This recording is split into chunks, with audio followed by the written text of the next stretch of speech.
When organizing my clients, I always mention that they may need to tweak their organized systems now and then, depending upon the clutter accumulation and lifestyle changes.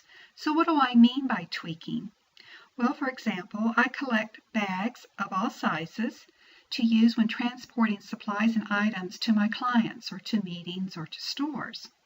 And I store them in another bag, bag of bags. And over time, this bag of bags starts to get full. So what I do first is make choices and create categories. I have sorted all the bags by size and type. And I decided on purging the duplicates and the ones that I am obviously not ever going to use, as shown here. Next, I sorted the plastic bags together because of their type of material. The extra large ones were sorted together. The tiny ones for small items, medium, and large. Next, I select the bag I want to store the bags that I'm keeping.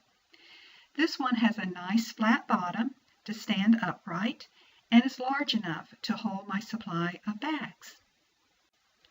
I already sorted earlier by size, and now I place the extra large bags in first, followed by the plastic bags by placing them in front of the extra large bags, and then the large, the mediums, and last the tiny ones.